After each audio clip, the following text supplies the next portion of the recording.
The morning began like any other, with the city still half asleep and the streets wrapped in a quiet gray haze. The trash trucks hadn't arrived yet, and only one man was already working, moving slowly down the alley with a worn cart and gloved hands. He had done this job for nearly 20 years. Most people never noticed him, never looked twice. He didn't expect surprises anymore. Trash was trash. Until that morning, as he dragged a heavy black bag toward the cart, he noticed something strange. Near the corner of the alley, a cardboard box sat beside an overflowing dumpster, taped shut on all sides. At first, he almost ignored it. People dumped all kinds of things there, old clothes, broken electronics, unwanted pets, but then the box moved, just slightly. Enough to make him stop mid-step. He stood still, listening. The city was quiet, but from inside the box came a faint sound. Not a cat, not a rat. Something softer. Something that didn't belong in the trash. His heart began to pound. Slowly, cautiously, he walked toward the box. Every instinct told him to be careful. He crouched down and placed a hand on the cardboard. It was cold from the night air. Then the box shifted again, and this time he heard it clearly, a weak cry. His breath caught in his throat. With trembling fingers, he peeled back the tape. The cardboard flaps opened slowly, as if time itself had slowed. Inside, wrapped in a thin blanket, was a baby, tiny, pale, eyes barely open. Still alive for a moment, the world disappeared. The alley, the dumpsters, the years of invisible labor all gone. There was only the baby, moving weakly, crying like it was already exhausted from existing. The man staggered backward and nearly fell. His legs felt numb. He had seen many things in his life: poverty, cruelty, neglect, but nothing like this. Someone had left a baby in the trash. In the cold, alone, he quickly removed his jacket and wrapped it around the baby, lifting the box gently as if it were made of glass. His hands shook, but his grip was steady. He whispered softly, words he didn't even realize he knew, trying to calm the tiny life now depending on him. People began to notice. A shop owner across the street froze mid-step. A passing cyclist slammed on the brakes. Someone gasped. Within minutes, a small crowd gathered, eyes wide, hands covering mouths. Phones came out, but no one spoke at first. The shock was too heavy. The trash collector didn't care about the crowd. He held the baby close to his chest, shielding it from the cold air, rocking gently the way he remembered from long ago. He hadn't held a baby since his own daughter was small. She was grown now, living far away.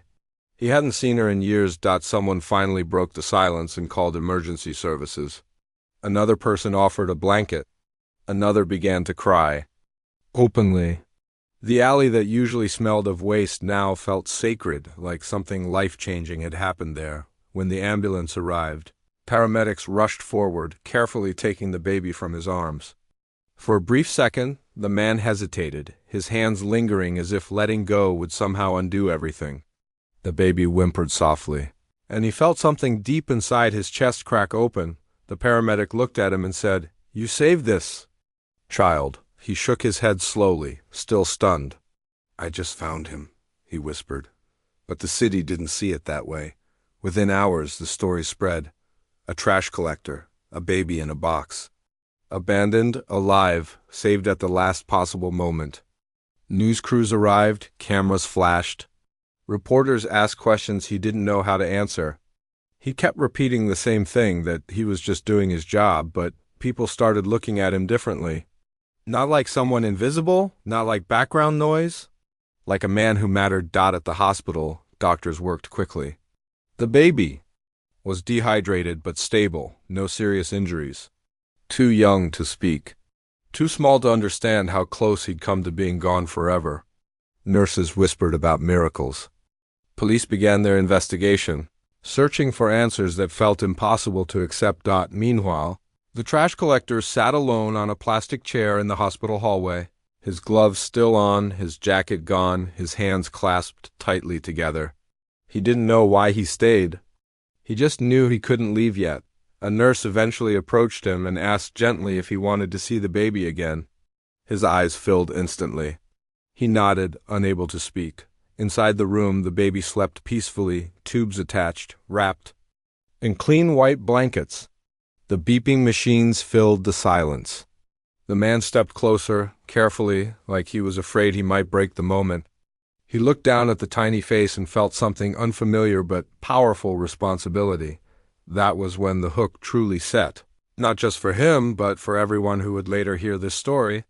Because this wasn't just about a baby found in the trash. It was about what happens next. About who the baby really was. About the chain of events that would ripple through the city in ways no one could predict. Outside that hospital room, decisions were already being made. The police uncovered details that didn't add up. The box wasn't cheap. The blanket wasn't ordinary. The location wasn't random.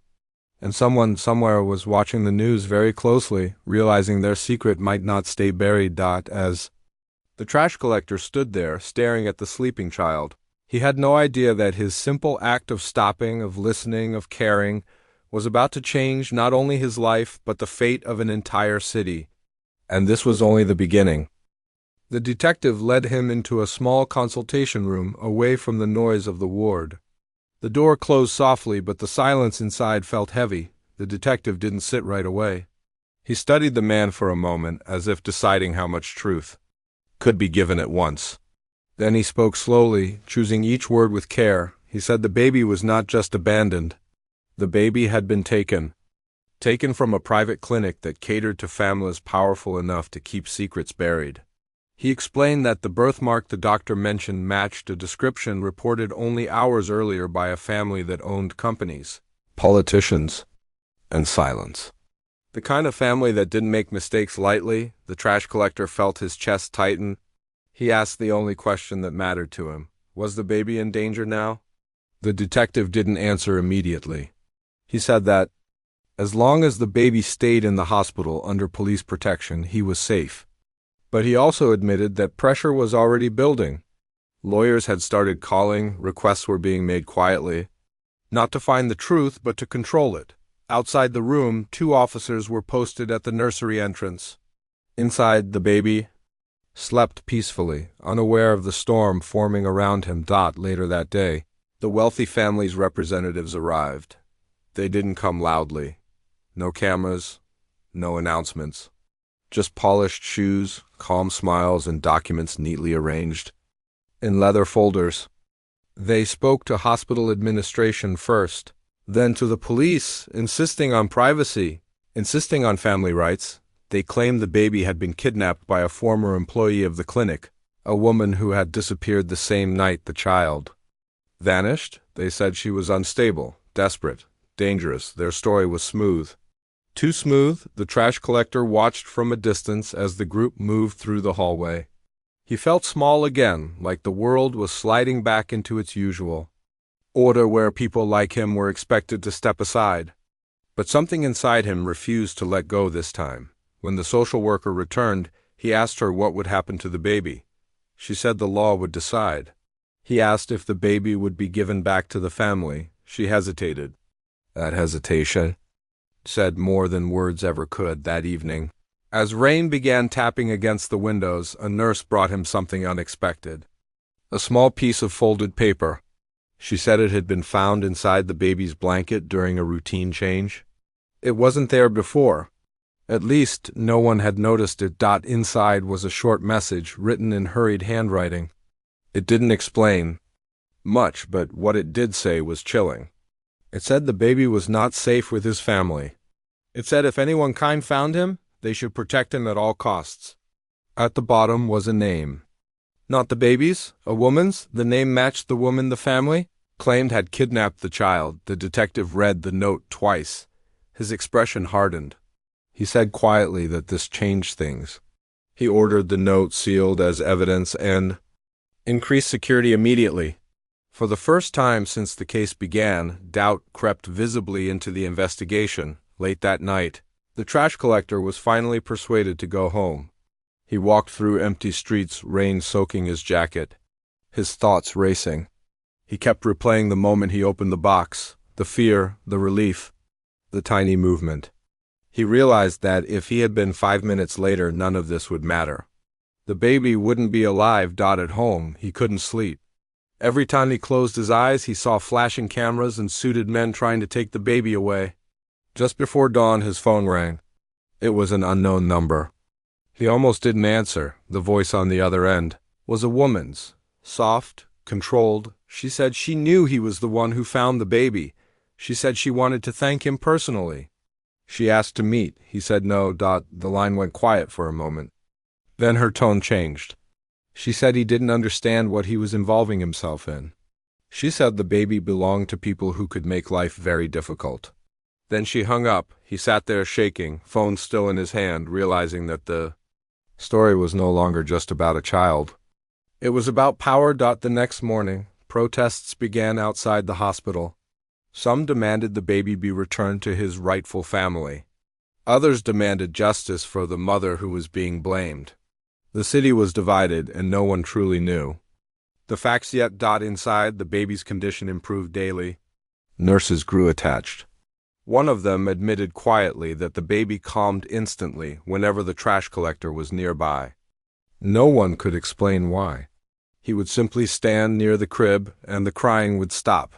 The detective noticed this too. He asked the man if he had ever considered taking responsibility for the baby, even temporarily. The question stunned him. He said he was just a garbage man. He barely survived himself. The detective replied that sometimes the best guardians are not the richest, but the ones who show up when it matters. Then everything changed. A young nurse came running down the hallway, pale and shaking. She said the baby was gone. Alarms sounded. Doors locked. Police rushed in every direction.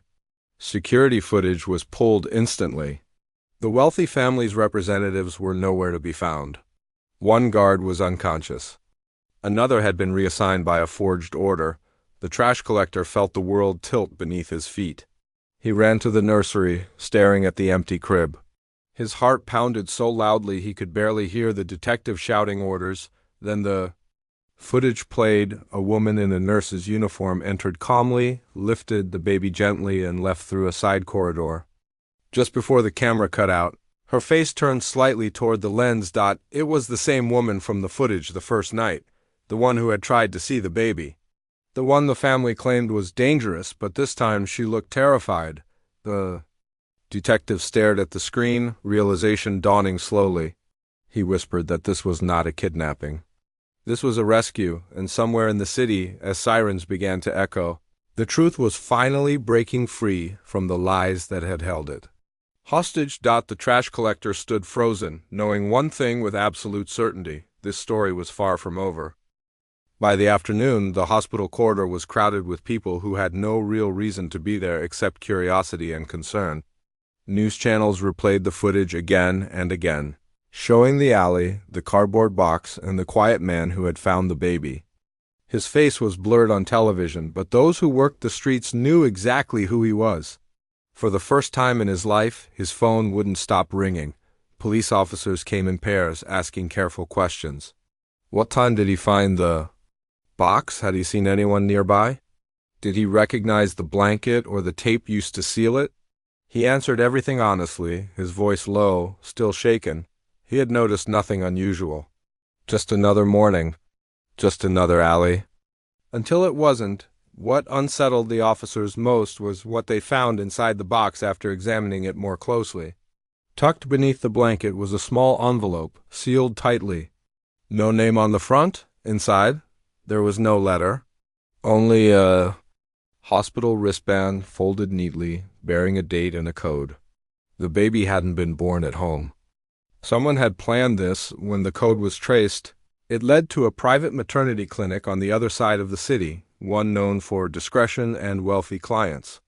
That detail never reached the evening news, but it spread quickly among investigators. This was not a case of desperation alone. It was something darker, something deliberate. Meanwhile, the man who had found the baby remained at the hospital, refusing to go home even when urged. He sat quietly, watching through the glass as nurses moved in and out of the room. He brought nothing with him, no food. No coat, just himself and the weight of what he had witnessed. A social worker approached him later that evening. She introduced herself gently and asked why he was still there. He paused for a long moment before answering. He said he didn't know. Then he admitted something he hadn't told anyone yet, that when he heard the cry from the box, he thought it was too late. He thought he would open it and find silence. That fear hadn't left him. She listened carefully, then surprised him by asking if he had children. He nodded and spoke about his daughter, how life had pulled them apart after his wife passed away, how work became easier than grief. The social worker said softly that sometimes moments like this arrive to remind people they're still capable of more than survival. Later that night, as the hospital lights dimmed, a woman arrived quietly at the nurse's station. She wore a hooded coat and sunglasses despite the hour. She asked to see the baby, claiming to be a relative. Her voice shook just slightly. The nurse hesitated, asked for identification. The woman turned pale and left without another word. Security. Cameras caught her departure. Police reviewed the footage immediately. They froze the frame and zoomed in. The quality was poor, but one thing was clear: this woman was wealthy. Everything about her, from her posture to her clothes, spoke of money and control. Someone who was not supposed to be seen in places like this. The next morning, the story exploded. Headlines called the baby the box child. Donations poured in. Offers of adoption flooded the city office. People argued online, speculated, accused. Some claimed the baby was abandoned by a poor mother. Others insisted it was a kidnapping gone wrong. The truth, still hidden, grew heavier by the hour. The trash collector finally went home briefly to shower and change. His apartment felt strange, like it belonged to someone else now. As he washed his hands, he kept seeing the box. The tape, the tiny fingers moving weakly. He realized something then that scared him more than the discovery itself. He missed the baby. When he returned to the hospital, a doctor stopped him. The baby was improving. Strong heartbeat, responsive, but the doctor also mentioned that the baby had a rare birthmark on his shoulder, shaped like a crescent, a detail recorded in the files. A detail that would soon matter far more than anyone expected. That same afternoon, a high-profile press conference took place across town. A powerful family announced the disappearance of their newborn grandson. They claimed he had been taken from a private clinic under mysterious circumstances. They offered a reward so large it made people gasp. Cameras flashed, lawyers spoke. Tears appeared carefully placed. The city didn't connect the dots yet. But the police did. Back at the hospital, the trash collector stood by the window, watching.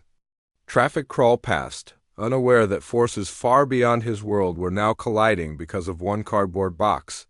He didn't know that the baby sleeping behind the glass was the missing heir to one of the most influential families in the city. He didn't know that powerful people were already trying to control the narrative. All he knew was that something inside him had changed. He no longer felt invisible. And somewhere deep down, he felt certain that walking away now would be the biggest mistake of his life. As night fell again, a senior detective entered the hallway and asked to speak with him. Privately. The detective's expression was serious, almost respectful. He said quietly, "Sir, what you found this morning. It's bigger than you realize." The man swallowed hard, and in that moment, as the weight of the truth began to surface, the city edged closer to a revelation that would shock everyone, especially the ones who thought they had buried their secret forever. The city woke up to chaos. News alerts flashed across phones, radios blared updates, and rumors spread faster than facts. A baby taken from a hospital, a powerful family involved, a woman on the run. And at the center of it all, a trash collector, who had never wanted attention, only to do the right thing. Police units flooded the streets. Roadblocks went up near the riverbanks, bus stations, and old industrial areas.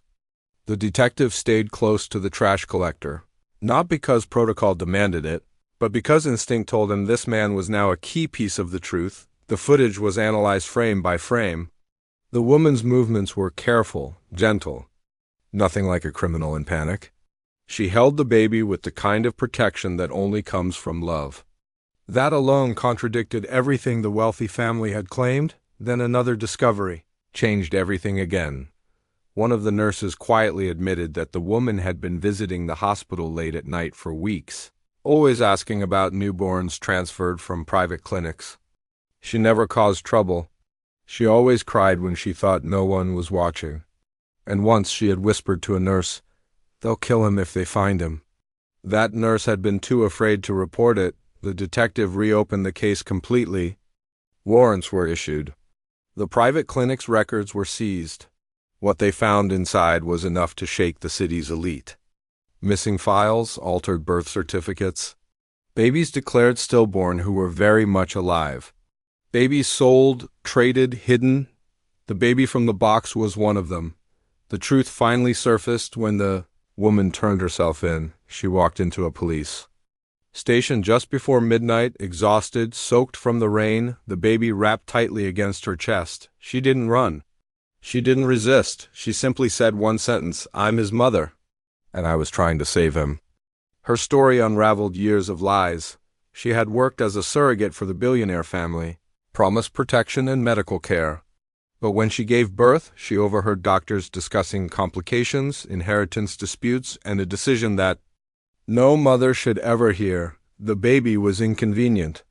Easier to erase than to explain, she stole her own child from the clinic and ran. For weeks she hid, moving at night, avoiding cameras. When she realized she was being tracked, she made the hardest decision of her life. She left the baby somewhere he would be found, somewhere safe, somewhere public, somewhere where someone kind would notice. She chose a trash route near a residential area, praying the first person to open the box would care. She was right. When the trash collector entered the station and saw her holding the baby, everything inside him broke. He didn't speak. He just nodded, tears streaming down his face. The mother looked at him and whispered "thank you" again and again, as if no words could ever be enough. The wealthy family was arrested within days. Their lawyers couldn't save them from the evidence. The city watched as names once untouchable were dragged into courtrooms. The clinic was shut down. Investigations spread to other cities. Other countries. The baby was returned to his mother. Not in secret, but in the open, protected by law this time. Social services arranged housing, security, and medical care. The mother named her son a name that meant saved in her language. And the trash collector? He went back to work. At least he tried to, but the city wouldn't let him disappear. Again, people stopped him on the street, thanked him, hugged him. Some cried. The mayor offered him money. He refused. A company offered him a job. He declined. All he asked for was one thing: to be allowed to visit the baby. Years passed. The baby grew into a strong, smiling child. He learned to walk holding his mother's hand. He learned to speak calling her mama, and sometimes when the trash collector visited, the child would laugh and reach for him, as if remembering something from a life too small to recall. On the day the trial finally ended, the city was quiet. Justice had been served, but scars remained.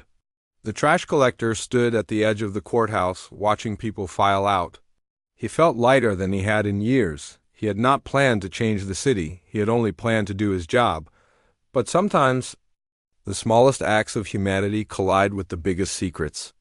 And when they do, even the quietest people can shake the world. As the sun set over the city, the trash collector walked home, knowing one thing with certainty. That night, when he opened that box, he didn't just save a baby, he reminded an entire city what it meant to be human.